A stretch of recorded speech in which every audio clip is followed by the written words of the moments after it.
মহানবীর ন্যায়পরায়ণতার আলোকে দেশ চালাবে বিএনপি বলেছেন তারেক রহমান। একটি দল ধর্মের নামে মানুষ ঠকাচ্ছে, অভিযোগ তার। নতুন ফ্যাসিবাদ জন্মালে পরিণতি হবে 5 আগস্টের মতো, হুঁশিয়ারি দিলেন ডক্টর শফিক। বৈষম্যমুক্ত দেশ গড়ার প্রত্যয় নাহিদের। এবারের নির্বাচনে কোটিপতি 891 প্রার্থী, শতকোটি 27 জন। হলফনামায় অনেকেরই তথ্য গোপন, টিআইবির প্রতিবেদন। নির্বাচনে 4 দিনের ছুটি, আন্দোলনকারী 7 কলেজের জন্য ঢাকা সেন্ট্রাল ইউনিভার্সিটির অধ্যাদেশ অনুমোদন।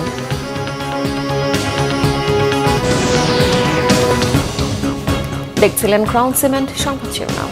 এবারে বিস্তারিত। সিলেটে জনসভার মধ্য দিয়ে শুরু হয়েছে বিএনপির নির্বাচনী প্রচারণা। এতে ধানের শীষের পক্ষে ভোট চান দলের চেয়ারম্যান তারেক রহমান। বলেন, করব কাজ, করব দেশ, সবার আগে বাংলাদেশ। অভিযোগ করেন, একটি কুচক্রী মহল এখনও ষড়যন্ত্র করলেও ধানের শীষে ভোটের মাধ্যমে তা মোকাবেলা করবে জনগণ। তারেক রহমান বলেন, একটি দল নির্বাচনের আগেই মানুষকে ঠকাচ্ছে, নির্বাচনের পরে কতটা ঠকাবে তা বোঝাই যায়। সিলেট থেকে বিস্তারিত জানাচ্ছেন সিকান্দার রেমান, ক্যামেরায় জাহাঙ্গীর আলম। সিলেট পূর্ণভূমি, অলিয়া উলিয়াদের শহর, যে শহর থেকে নির্বাচনী প্রচার শুরু করল বিএনপি। নেতৃত্বে দলটির চেয়ারম্যান তারেক রহমান। সিলেট আলিয়া মাদ্রাসা মাঠে যখন তারেক রহমান আসলেন, তখন তিল ধারণের ঠাঁই নেই সেখানে। মানুষ আর মানুষ, রং বেরঙের পতাকা আর বাহারি সাজে আসা নেতা কর্মীদের উপস্থিতি নির্বাচনী আমেজ এনে দেয় সমাবেশে। বিএনপি চেয়ারম্যান তারেক রহমান অভিযোগ করেন, গত 15 বছর ফ্যাসিস্ট সরকার মানুষের ভোটাধিকার কেড়ে নিয়েছিল, গুম খুন করেছিল, উন্নয়নের নামে মানুষের সম্পদ লুট করে বিদেশে পাঠিয়ে দিয়েছিল। আমরা এই অবস্থার পরিবর্তন করতে চাই। প্রিয় ভাই বোনেরা, আপনারা কি আমার সাথে আছেন এই অবস্থার পরিবর্তন করতে? আলহামদুলিল্লাহ। আমরা দেখেছি গত 15-16 বছর কিভাবে এই দেশকে অন্য দেশের কাছে বন্ধক দিয়ে দেওয়া হয়েছিল। সেজন্যই আমি বলেছি, দিল্লি নয়, পিন্ডি নয়, নয় অন্য কোন দেশ, সবার আগে বাংলাদেশ। আমিন আমিন নির্বাচন, রাতের ভোট, মানুষের ভোটাধিকার কেড়ে নেওয়ার অভিযোগও ছিল তারেক রহমানের বক্তব্যে। আমরা বিগত কিছুদিন ধরে খেয়াল করে দেখছি, বাংলাদেশের কোন মহল, এই দেশের ভেতরে কোন মহল ষড়যন্ত্রের চেষ্টা করছে। গত কয়েকদিন ধরে আপনারা দেখেছেন, পত্র পত্রিকায় এসেছে, বিভিন্ন সোশ্যাল মিডিয়াতে এসেছে, মধ্যপ্রাচ্য সহ বিভিন্ন দেশে পোস্টাল ব্যালট যেগুলো পাঠানো হয়েছে, সেগুলোকে কিভাবে ডাকাতি করা হয়েছে। ঠিক যারা এই দেশ থেকে পালিয়ে গেছে তারা যেভাবে আপনাদের ভোট ডাকাতি করেছিল, ঠিক একইভাবে আবার সেই ষড়যন্ত্র শুরু হয়েছে। দেখেছেন আপনারা? দেখেছেন? প্রিয় ভাই বোনেরা, সেই ষড়যন্ত্রের বিরুদ্ধে সজাগ থাকতে হবে। বিদেশে বসে তারা ষড়যন্ত্র করছে। 2024 সালের 5ই আগস্ট এই বাংলাদেশের জনগণ প্রমাণ করে দিয়েছে যে বাংলাদেশের জনগণ ঐক্যবদ্ধ থাকলে, ঐক্যবদ্ধভাবে নিয়ে আসলে যে কোন ষড়যন্ত্রকে বাংলাদেশের মানুষ প্রতিহত করে। আপনারা প্রতিহত করতে আমরা বলতে চাই, করব কাজ, গর্ব দেশ, সবার আগে বাংলাদেশ। 12 তারিখে ধানের শীষের পক্ষে ভোট চেয়ে একটি কথা বলতে চাই, ইনশাআল্লাহ আগামী দিনে বিএনপি সরকার গঠিত হলে আমরা নবী করিম সাল্লাল্লাহু আলাইহি ওয়াসাল্লামের ন্যায়পরায়ণতার ভিত্তিতে ইনশাআল্লাহ দেশকে পরিচালনা করব। 2024 সালের 5 আগস্ট ছাত্র জনতার অভ্যুত্থানকে শ্রদ্ধার সাথে স্মরণ করেন তারেক রহমান। দেশের অবস্থার পরিবর্তনে কৃষকদের উন্নয়ন, খাল খনন সহ মানুষকে স্বাবলম্বী করার নানা পদক্ষেপের কথা জানান তারেক রহমান। করেন বেশ কিছু অভিযোগও। একটি দল এই দিব ওই দিব বলছে, টিকিট দিব বলছে না, যেটার মালিক মানুষ না, সেইটার কথা যদি সে বলে, সেরে কি করা হচ্ছে? হচ্ছে না। যার মালিক আল্লাহ, যার অধিকার শুধু আল্লাহর একমাত্র, সবকিছুর অধিকার উপরে আল্লাহর অধিকার। কাজেই আগেই তো আপনাদেরকে ঠকাচ্ছে, নির্বাচনের পরে তাহলে কেমন ঠকাবে আপনাদেরকে বোঝে নেবার। শুধু ঠকাচ্ছেই না মানুষকে, যারা মুসলমান তাদেরকে শিরকি করাচ্ছে তারা, নাউযুবিল্লাহ। রাসূল সাল্লাল্লাহু আলাইহি সাল্লামকে অনুসরণ করে ন্যায় পরায়ণতার ভিত্তিতে দেশ পরিচালনা করবে বিএনপি, এমনটাও জানান দলটির চেয়ারম্যান তারেক রহমান। নির্বাচনী জনসভা যেন জনসমুদ্রে রূপ নিয়েছে। তারেক রহমানকে এক নজর দেখতে বিভিন্ন এলাকা থেকে সাধারণ মানুষ ছুটে এসেছেন এসব জনসভায়। তারেক রহমানের স্পষ্ট বক্তব্য, আগামীর বাংলাদেশ হবে বৈষম্য মুক্ত বাংলাদেশ, আগামীর বাংলাদেশ হবে সবার বাংলাদেশ। সবার সেই বাংলাদেশ গড়তে ধানের শীষের পক্ষে ভোট চাইলেন বিএনপি চেয়ারম্যান তারেক রহমান। সিকান্দার রহমান, বাংলা ভিশন। সিলেট থেকে ফেরার পথে বিভিন্ন জনসভায় তারেক রহমান জনগণের ভাগ্য বদলে দিতে ধানের শীষে ভোট চেয়েছেন। তিনি বলেন, বিএনপি বিজয়ী হলে দেশ দুর্নীতিমুক্ত ও ন্যায়ভিত্তিক ইনসাফের সরকার প্রতিষ্ঠা হবে। দেশ পুনর্গঠনে সবাইকে একসাথে কাজ করারও আহ্বান জানান বিএনপি চেয়ারম্যান। রিপোর্ট করছেন রিশান নাসরুল্লাহ। বিসমিল্লাহির রহমানির রহিম। সিলেট থেকে ঢাকার পথে মৌলভীবাজার, হবিগঞ্জ, ব্রাহ্মণবাড়িয়া ও ভৈরবে নির্বাচনী জনসভায় বক্তব্য রাখেন তারেক রহমান।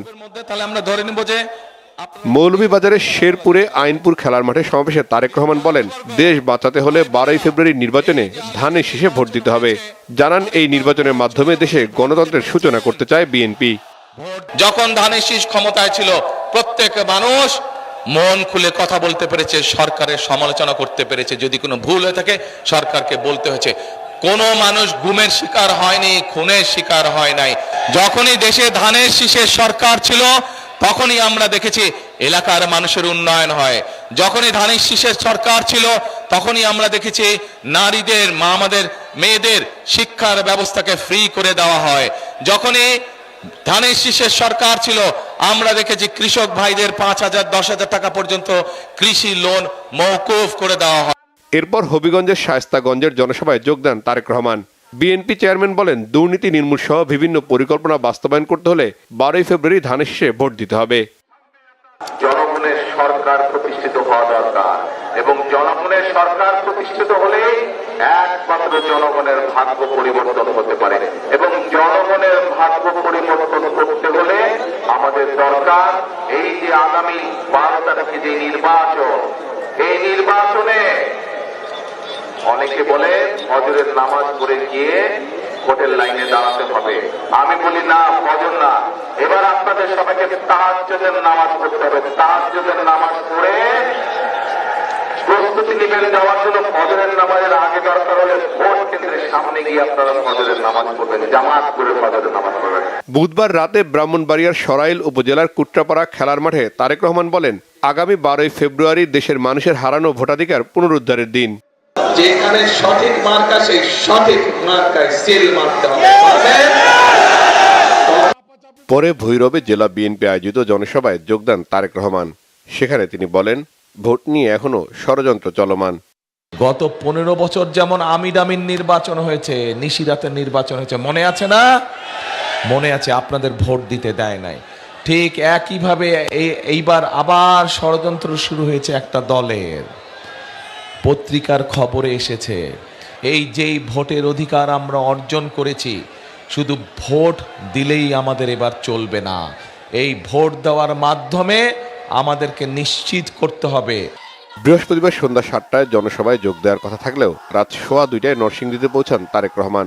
পরে জনসভায় যোগ দিয়ে বিএনপি মনোনীত প্রার্থীদেরকে পরিচয় করিয়ে দেন তিনি। বলেন, মানুষ পরিবর্তন চায়।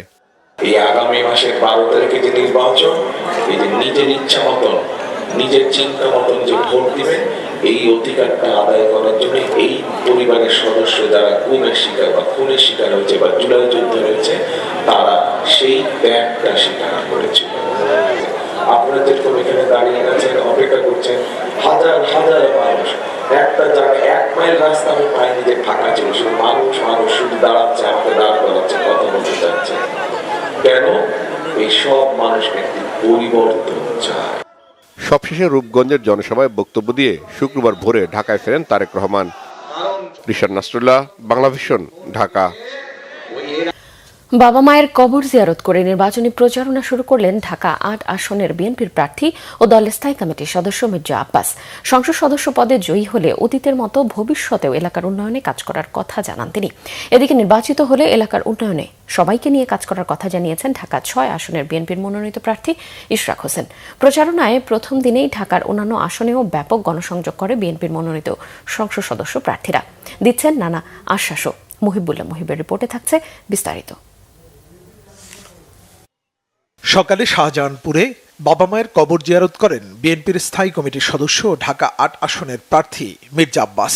এরপর নির্বাচনী প্রচারণায় বের হন তিনি। শান্তিবাগে উঠান বৈঠক করেন। এরপর শাহজাহানপুর, ঢাকা ৮ আসনের বিভিন্ন এলাকায় নির্বাচনের প্রচারণা করেন বিএনপির এই প্রার্থী। ভোট চান ধানের শীষে। যদি সুষ্ঠু নির্বাচন হয় তাহলে আল্লাহর রহমতে জয়লাভ করব। আমি ভয় পাচ্ছি there is a chance of election engineering. আমি খুব ভয় পাচ্ছি এটা। আমার সঙ্গে একমত নাও হতে পারে, কিন্তু বাস্তবতা হলেই সরকারের একটা অংশ, সবাইকে বলবো না, তারা বিশেষ কিছু প্রার্থীকে, বিশেষ দলের প্রার্থীদেরকে জয়লাভ করানোর জন্য চেষ্টা করবে। সেখানে আমরা ক্ষতিগ্রস্ত হই কিনা আমি জানি না, কিন্তু তারা চেষ্টা করবে। ঢাকা ৬ আসনের কোতোয়ালি থানার ৩৭ নম্বর ওয়ার্ডের বাটার মোড় থেকে নির্বাচনী প্রচারণা শুরু করেন ইশরাক হোসেন। এরপর Victoria park, north Brooke hall road হয়ে বাংলাবাজারের বিভিন্ন এলাকায় গণসংযোগ করেন তিনি। ভোটারদের কাছে ধানের শীষে ভোট চান বিএনপির এই তরুণ নেতা। নির্বাচিত হলে এলাকার উন্নয়নে নিজেকে বিলিয়ে দেওয়ার প্রতিশ্রুতি দেন ইশরাক হোসেন। এখানে যানজটের একটা বিশাল সমস্যা রয়েছে, আমাদের এই এলাকায় জলাবদ্ধতার সমস্যা রয়েছে, আমাদের এলাকায় বায়ু দূষণ, শব্দ দূষণ, পানি দূষণ সহ বহুমুখী দূষণের কারণে বসবাসের একেবারে দিন দিন অযোগ্য হয়ে পড়ছে। আমাদের এই এলাকায় অত্যন্ত সংকীর্ণ এবং সরু রাস্তা হওয়ার ফলে এবং অনেক পুরনো ভবন থাকার ফলে একটা ঝুঁকিপূর্ণ অবস্থার মধ্যে আমরা বসবাস করছি। এই সকল সমস্যা আমরা চিহ্নিত করেছি। আমাদের এর বাইরে শিক্ষা, স্বাস্থ্য এবং দারিদ্র বিমোচন, কর্মসংস্থান নিয়ে ব্যাপক পরিকল্পনা রয়েছে। ঢাকা ১৭ আসনের বিএনপি প্রার্থী দলের চেয়ারম্যান তারেক রহমানের পক্ষে নির্বাচনী প্রচারণা শুরু করেন বিএনপির চেয়ারম্যানের উপদেষ্টা আব্দুস সালাম। মানুষের মৌলিক অধিকার ফিরিয়ে আনতে এবং গণতন্ত্রকে পুনরায় প্রতিষ্ঠা করতে জনগণকে ভোট দেওয়ার আহ্বান জানান তিনি। ১২ তারিখের নির্বাচনে আপনারা ভোট সেন্টারে যাবেন এবং ধানের শীষ প্রতীকে তারেক রহমানকে ভোট দিয়ে আপনারা এই ভোটে যাতে দেশে গণতন্ত্র ফিরে আসে, মানুষের মৌলিক অধিকার ফিরে আসে, সেই জন্য আপনারা ভোট প্রয়োগ করবেন। আসন্ন ত্রয়োদশ জাতীয় সংসদ নির্বাচনকে সামনে রেখে ঢাকা ১৬ আসনে আনুষ্ঠানিকভাবে নির্বাচনী প্রচারণা শুরু করেন বিএনপি মনোনীত ধানের শীষ প্রার্থী ও জাতীয় ফুটবল দলের সাবেক অধিনায়ক আমিনুল হক। মিরপুর ১০ নম্বরের সি ব্লক এলাকায় অবস্থিত গ্রিনফিল্ড স্কুল অ্যান্ড কলেজের সামনে থেকে তিনি এই গণসংযোগ শুরু করেন। আমি পরিকল্পনা করেছি এবং সেই পরিকল্পনার বাস্তবায়নের অপেক্ষায় রয়েছি এবং সেই পরিকল্পনার জন্য আমার এই লিফলেট, এখানে আমার স্থানীয়ভাবে আমার এই ঢাকা ১৬ আসনকে কেন্দ্র করে যে ইশতেহার আমি তৈরি করেছি এবং প্রত্যেকটি পরিকল্পনা আমি আমার এলাকার সাধারণ মানুষের সাথে আলোচনা করেছি। ঢাকা ১১ আসনে শহীদ পরিবারের সদস্যদের সঙ্গে নিয়ে প্রচারণা শুরু করেন বিএনপি মনোনীত প্রার্থী doctor M A Qayyum. July শহীদদের সঙ্গে নিয়ে আগামী ঢাকা ১১ আসনকে মাদক, সন্ত্রাস ও চাঁদাবাজ মুক্ত করার ঘোষণা দেন তিনি। এদিকে প্রথম দিনেই গণসংযোগ শুরু করেছেন ঢাকা ৯ আসনে বিএনপি মনোনীত প্রার্থী হাবিবুর রশিদ হাবিব। এলাকার উন্নয়নে এবং সন্ত্রাস মুক্ত এলাকা গঠনে ধানের শীষে ভোট চান তিনি। মুহিবুল্লাহ মুহিব, বাংলা ভিশন, ঢাকা। নতুন পোশাকে ফ্যাসিবাদ ও ভোট ডাকাতরা ফিরে আসতে চাইলে ৫ আগস্টের মতোই পরিণতি ভোগ করতে হবে বলে হুঁশিয়ারি দিয়েছেন জামাতের আমির ডক্টর শফিকুর রহমান। মিরপুরে নিজ আসনে নির্বাচনী প্রচারণার জনসভায় একথা বলেন তিনি। আর সুষ্ঠু নির্বাচন করতে কমিশন ব্যর্থ হলে জনগণকে সাথে নিয়ে আন্দোলনে নামারও হুঁশিয়ারি দেন নাহিদ ইসলাম। বিস্তারিত ওমর ফারুকের রিপোর্টে। ভোটের মাঠে সরব উপস্থিতিতে নিজেদের অবস্থান জানান দিল জামাত ইসলামী। মিরপুরে নিজ নির্বাচনী আসনে জনসভার মধ্য দিয়ে নির্বাচনী প্রচারণায় নামলেন দলের আমির ডক্টর শফিকুর রহমান। রাজধানীর মিরপুরে আদর্শ উচ্চ বিদ্যালয়ের জনসভায় জামাত আমিরের সাথে ছিলেন ১০ দলীয় জোটের শীর্ষ নেতারা। প্রার্থীদের হাতে প্রতীক তুলে দেন জামায়াতের আমির। এ সময় এনসিপির আহ্বায়ক নাহিদ ইসলাম বলেন, নির্বাচন সুষ্ঠু হওয়ার বিকল্প নেই। সুষ্ঠু নির্বাচনের জন্য সুষ্ঠু পরিবেশ ও সমান সুযোগ প্রয়োজন। ফ্যামিলি কার্ড দেওয়া হবে, কৃষক কার্ড দেওয়া হবে, আমরা চাই কার্ড দেওয়া হোক, জনগণ সুবিধা পাক, কিন্তু এই কার্ড জনগণ পর্যন্ত পৌঁছাবে তো? 2000 টাকার কার্ড নিতে 1000 টাকা ঘুষ দেওয়া লাগবে না তো? তাহলে ঘুষ, চাঁদাবাজি সেটা যদি আমরা নির্মূল না করতে পারি, এই সকল সুযোগ সুবিধা কি জনগণের কাছ পর্যন্ত পৌঁছাবে? একদিকে বলা হচ্ছে কার্ড দিবে, আরেকদিকে ঋণ খেলাপিদেরকে সংসদে নিয়ে যাওয়ার চেষ্টা করা হচ্ছে। এ সময় জামায়াতের আমির ডক্টর শফিকুর রহমান বলেন, ফ্যাসিবাদ ভিন্ন পোশাকে আমাদের সামনে এলে 5 আগস্টের মতোই একই পরিণতি ভোগ করতে হবে। আর এই দেশে আমরা ফ্যাসিবাদের ছায়াও দেখতে চাই না। ফ্যাসিবাদ এখন যদি নতুন কোনো জামা পরে আমাদের সামনে আসে, 5 আগস্ট যে পরিণতি হয়েছিল সেই নতুন জামা পরা ফ্যাসিবাদের একই পরিণতি। ঘুরে ধরে রাজনীতির কাঠামো পরিবর্তন করার আকাঙ্ক্ষায় জনগণ মুখী আছে, এই জন্য জনগণ গর্বে হা বলবে ইনশাআল্লাহ। এ সময় জামায়াতের আমির হুঁশিয়ারি দিয়ে বলেন, জামায়াত ইসলামী চাঁদা নেবে না, কাউকে চাঁদা নিতে দিবে না। সব সহ্য করব, মাদের ইজ্জতের ব্যাপারে বরদাস্ত করব না। ক্ষমতায় গেলে ধর্মবর্ণ নির্বিশেষে সবার ক্ষেত্রে ইনসাফ প্রতিষ্ঠা করা হবে বলেও জানান তিনি। ওমর ফারুক, বাংলা ভিশন, ঢাকা। ত্রয়োদশ জাতীয় সংসদের নির্বাচনী প্রচারণা ইতিবাচকভাবে চালাতে বিরোধী দলগুলোর প্রতি আহ্বান জানিয়েছেন বিএনপির নির্বাচন পরিচালনা কমিটির মুখপাত্র মাহদি আমিন। রাজধানীতে সংবাদ সম্মেলনে তিনি বলেন, ঢাকা 17 আসনে জামায়াতে ইসলামের প্রার্থী চটকদার বক্তব্য দিয়ে দৃষ্টি আকর্ষণের চেষ্টা করছেন। রাজনৈতিক দলকে আহ্বান জানান যেন ইতিবাচকভাবে প্রত্যেকে চার্টার ক্যাম্পেইন করে। এখানে আইডি নেওয়া, ফোন নাম্বার নেওয়া, বিকাশ নাম্বার নেওয়া, এটি কোনো রাজনৈতিক কৌশল করা উচিত না। আমরা দেখেছি যে ঢাকা 17 আসনের যিনি প্রার্থী তিনি বেশ কিছু চটকদার কথা বলছেন, মুখরোচক কথা বলছেন। হয়তো মিডিয়ার দৃষ্টি আকর্ষণের জন্য এটা কোনো একটা ব্যক্তিগত রাজনৈতিক কৌশল হতে পারে। সব সাইজ হয়ে যাবে, ঢাকায় কোনো সিট দেব না, এই ধরনের কথা যেগুলো ইতিমধ্যে ভাইরাল হচ্ছে। 3 নেতার মাজার জিয়ারতের মধ্য দিয়ে আনুষ্ঠানিকভাবে নির্বাচনী প্রচারণা শুরু করেছে জাতীয় নাগরিক পার্টি এনসিপি। বৃহস্পতিবার ঢাকা বিশ্ববিদ্যালয় এলাকায় শেরে বাংলা একে ফজলুল হক, হোসেন শহীদ সোহরাওয়ার্দী সহ 3 নেতার কবর জিয়ারত করেন নাহিদ ইসলাম, নাসিরউদ্দিন পাটোয়ারি সহ এনসিপির নেতারা। এর মধ্য দিয়ে দলটির আনুষ্ঠানিক নির্বাচনী প্রচারণা শুরু হলো। এরপর কাজী নজরুল ইসলাম ও শহীদ শরীফ ওসমান হাদির কবর জিয়ারত করেন তারা। এ সময় এনসিপির আহ্বায়ক নাহিদ ইসলাম বলেন, আধিপত্যবাদের বিরুদ্ধে এনসিপি বরাবরই সোচ্চার, ভবিষ্যতেও সোচ্চার থাকবে। বৈষম্যহীন বাংলাদেশ গড়ার প্রত্যয় ব্যক্ত করেন তারা। অভিযোগ করেন, একটি বিশেষ দলের প্রতি পক্ষপাত করছে নির্বাচন কমিশন।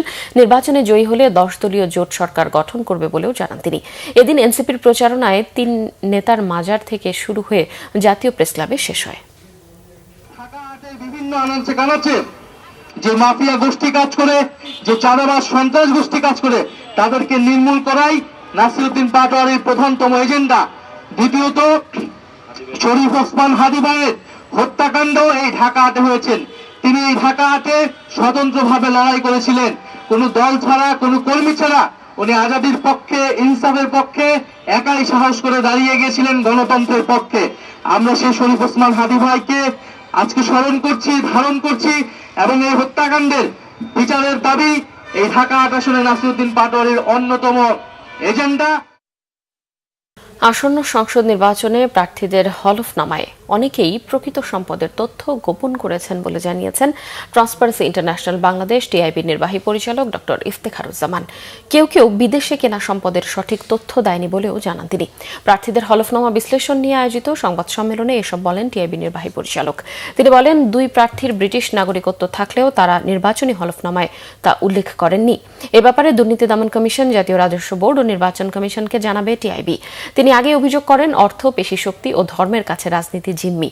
শীর্ষ ঋণগ্রস্ত 10 জন প্রার্থীর মধ্যে 9 জনই বিএনপির জানিয়ে বলা হয়েছে মোট প্রার্থীর 891 জন কোটিপতি। বলা হয় প্রায় 59.5% বিএনপির প্রার্থী ঋণগ্রস্ত।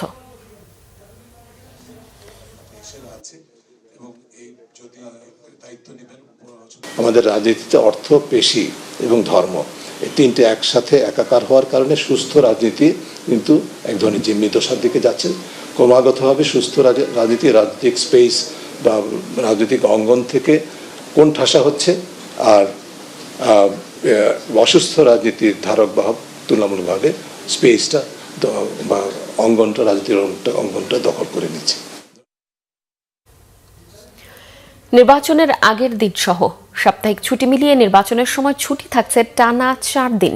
শিল্পাঞ্চলের শ্রমিকরাও ছুটি পাবেন 2 দিন। এছাড়াও ঢাকার 7 কলেজকে একই একাডেমিক কাঠামোর আওতায় এনে ঢাকা সেন্ট্রাল ইউনিভার্সিটি অধ্যাদেশের অনুমোদন দিয়েছে উপদেষ্টা পরিষদ।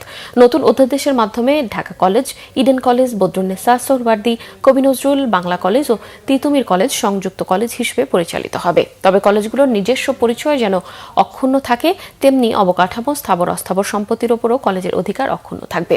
এসএসসি, এইচএসসি ফলাফল ও ভর্তি পরীক্ষার ভিত্তিতে মূল ক্যাম্পাস বা সংযুক্ত কলেজে ভর্তির সুযোগ থাকবে। অধ্যাদেশে আবাসিক হল, ছাত্র, সহপাঠী, ক্রমিক সহ অন্যান্য বিশ্ববিদ্যালয়ের মতোই কার্যক্রমের বিধান রাখা হয়েছে। শিক্ষার মান গবেষণা নিশ্চিতে ইউজিসির অধীনেই থাকবে এই নতুন বিশ্ববিদ্যালয়। এছাড়াও বেসরকারি শিক্ষা প্রতিষ্ঠানের শিক্ষক কর্মচারীদের অবসর সুবিধা ও কল্যাণ ট্রাস্ট অধ্যাদেশেরও অনুমোদন দিয়েছে উপদেষ্টা পরিষদ। পরে রাজধানীর ফরেন সার্ভিস একাডেমিতে প্রধান উপদেষ্টার প্রেস সচিব শফিকুল আলম বলেছেন, 12 ফেব্রুয়ারি ভোটে শেখ হাসিনা ও আওয়ামী লীগের অপশাসনের জবাব দেবেন ভোটাররা। নিরাপত্তা ইস্যুতে ভারতে টি-20 বিশ্বকাপ খেলতে না যাওয়ার সিদ্ধান্তে অটল বাংলাদেশ। যুব ও ক্রীড়া উপদেষ্টা আসিফ নজরুলের মন্তব্য, আইসিসি বাংলাদেশের সাথে সুবিচার করেনি। খেলতে না যাওয়ার সিদ্ধান্ত বাংলাদেশ ক্রিকেট বোর্ডের নয়, সরকারের বলে জানান যুব ও ক্রীড়া উপদেষ্টা। তবে এখনও শ্রীলঙ্কায় গিয়ে বিশ্বকাপ খেলার আশা ছাড়েননি বিসিবির সভাপতি আমিনুল ইসলাম বুলবুল। মনির হোসেন খানের রিপোর্ট। মুস্তাফিজকে আইপিএল থেকে বাদ দেওয়ায় নিরাপত্তার কারণ দেখিয়ে ভারতে টি-20 বিশ্বকাপ খেলতে অস্বীকৃতি জানায় বাংলাদেশ।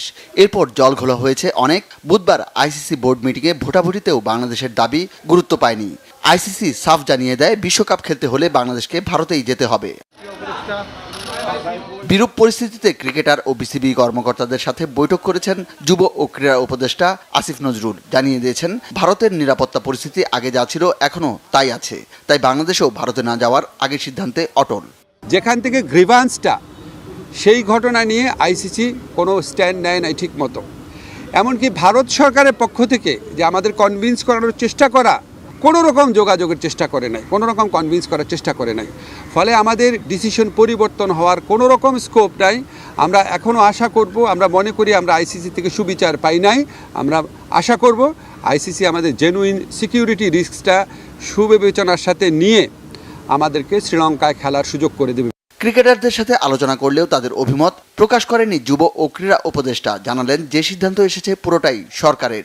আমি প্রথমেই বলেছি, ক্রিকেটারদের সাথে আমার যা কথা হবে সেটা আমাদের ব্যক্তিগত ব্যাপার, আমাদের প্রিভিলেজ কমিউনিকেশন। এই যে সিকিউরিটি রিস্কের কথা বিবেচনা করে ভারতে বিশ্বকাপ না খেলা, এটা আমাদের সরকারের সিদ্ধান্ত। বিসিবি সভাপতি আমিনুল ইসলাম বুলবুল এখনও বিশ্বকাপ খেলার আশা ছাড়েননি। বাংলাদেশ খেলতে না যাওয়া ভারতের ব্যর্থতা, দাবি বুলবুলের। যেহেতু এটা হাইব্রিড মডেলটাও হয়েছে বিকজ অফ সিকিউরিটি এবং গভর্নমেন্টের অনীহার কারণে আমরা সেই লাইনেও তাদের আইসিসিকে বলার চেষ্টা করেছি এবং বুঝিয়েছি, কিন্তু তারপরে আমাদের আবেদনকে খারিজ করে দেওয়া হয়েছে। আমরা আবারও চেষ্টা করব আজকে আর কি পথ আছে আইসিসিকে বলা। 36-এ ইন্ডিয়া অলিম্পিক বিট করছে, কমনওয়েলথ গেমস তারা বিট করছে। সেখানে যদি এরকম একটা জনবহুল ক্রিকেট লাভিং কান্ট্রি যদি না যায়, এটা মনে হচ্ছে যে হোস্ট কান্ট্রির জন্য এটা ব্যর্থতা। আমরা আমাদের মতো চেষ্টা করে যাব, আমরা এখনও হাল ছেড়ে দিচ্ছি না। বিশ্বকাপ না খেলে বাংলাদেশের কতটা ক্ষতি হয়েছে তা না ভেবে নিরাপত্তা আশঙ্কায় সম্ভাব্য ক্ষতির হাত থেকে কতটা রক্ষা পেয়েছে তা নিয়ে ভাবার পরামর্শ দেন আসিফ নজরুল। মনির হোসেন খান, বাংলা ভিশন, ঢাকা। সংবাদ শেষ করব ক্রাউন 7 শিরোনামগুলো আরও একবার জানিয়ে।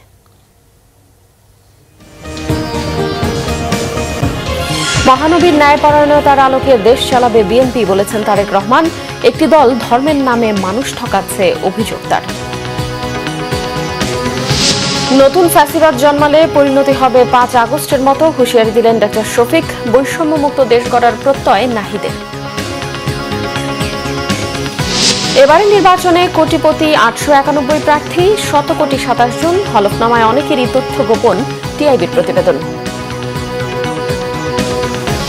নির্বাচনে 4 দিনের ছুটি, আন্দোলনকারী 7 কলেজের জন্য ঢাকা সেন্ট্রাল ইউনিভার্সিটির অধ্যাদেশ অনুমোদন।